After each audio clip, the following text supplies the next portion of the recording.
After previously labeling the American flag as, quote, disturbing to some, the New York Times is once again facing criticism for a story about Old Glory. This time, they're charging that the American flag is no longer a sign of unity in our country, blaming former President Trump and his supporters. The article claims that, quote, flying the flag from the back of a pickup truck or over a lawn is increasingly seen as a clue to a person's political affiliation in a deeply divided nation. The left's obsession with attacking and demonizing America, its symbols, and its founding is already having an impact on our youth. According to new polling data, only 36% of 18 to 24-year-olds said they were very or extremely proud to be an American. Steve, do those numbers surprise you? Unfortunately, they don't. I mean, they are shocking, but I don't think they're surprising. They're shocking because, of course, we need to inculcate in our youth a sense of patriotism, a deep love of this wonderful country where we've been blessed to be born or legally naturalized. But I'm not surprised, and here's why. You know, that which you reap, you will sow. And unfortunately, this is the bitter harvest of an educational system, which I think is totally corrupted and compromised in America. And frankly, though, we can't only put it on the schools, although I think they bear great responsibility. Also, those of us, parents, coaches, just concerned citizens, need to do a better job of passing on patriotism to the next generation. Unfortunately, we've been failing at that. These polling numbers show us that. It doesn't bode well for the future. Okay, that's the bad news. The good news is we can turn it around. Human action, human volition can start to change this. Yeah, I wish we had that poll 30, 40, 50 years ago to see how much that has decreased. I bet it's been quite a bit. Well, joining us now to discuss this further is former Housing and Urban Development Secretary, Dr. Ben Carson. Dr. Carson, thanks so much for being with us tonight. Absolutely. My pleasure. Well, I want to start out because, you know, it's one thing to read about a poll like that and see those numbers, but it's another to hear it directly from these students. There's a website called Campus Reform. A reporter went out on the streets of Washington, D.C., spoke to some Georgetown students, Steve's alma mater. Here's what they had to say. Let's take a listen. Are you proud to be an American? No. I feel embarrassed to be an American every day. No.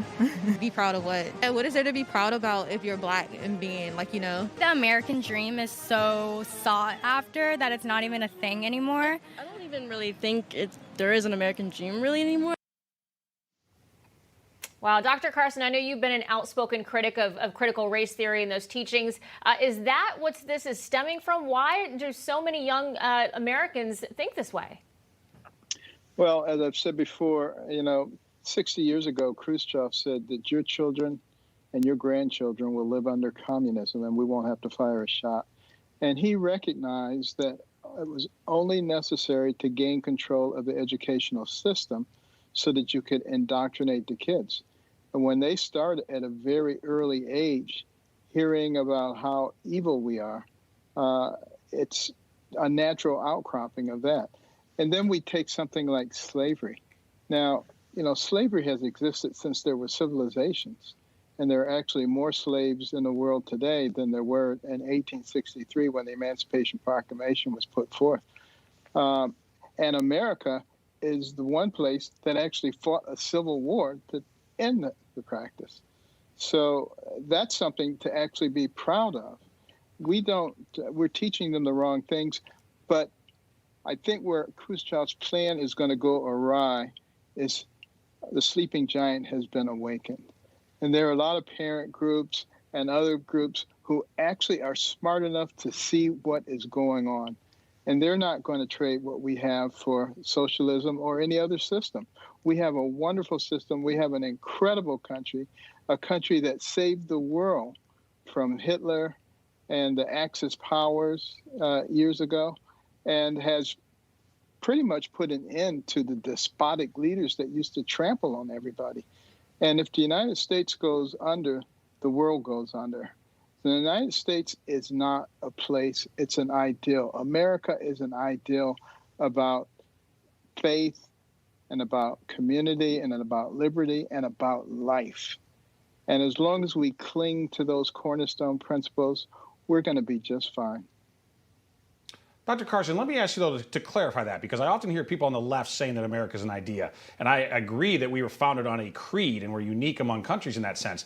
But we are also a nation with borders. We are a people. Do you agree? Oh, absolutely. But the idea of freedom and liberty and community, those are the things that made us into a great nation, the greatest nation the world has ever seen. Understood. I just get nervous sometimes because I hear a lot of folks on the left say it's just an idea. I think that's one way that they want to get around the whole idea of borders. But listen, to this topic at hand here, unfortunately, the situation in our educational institutions is dire, including in my alma mater, Georgetown. We saw a terrible display in that video that we all just watched. But I think to your point, Dr. Carson, there is an awakening going on. So we're not woke, we are awakened, I think. And I think that there is good news to come in that realm. But I want to switch gears also and ask you about the part that Jen read about in her introduction about the New York Times and their article stating that waving the American flag and being proud of it has become partisan.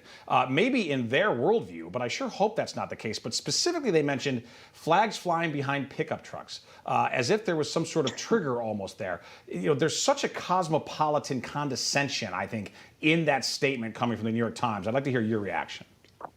Well, it's part of the. It's almost as if we've lost our minds collectively. Some of the stuff that's going on. My wife and I were driving today, and we saw a pickup truck, and on the back of it, it says, "I identify as a Prius." And it was kind of funny because, we got all these people saying, "Oh, well, this is what I am, but this is what I identify as." And it's so silly, and it kind of puts an exclamation point on that. There's so many things that are going on right now that defy logic and common sense. And we just have to really start thinking and recognizing that there are those who want to accumulate power. And in order to do that, they have to divide us, divide and conquer. We have to be smart enough to recognize that and not fall for it. We have an amazing country, That's right. An incredible place. Dr. I've been to all 50 Carson. states. It's great. Sorry to interrupt you, but we've run out of time. Thank you so much for being here tonight. Great to see you. Absolutely. Always a pleasure.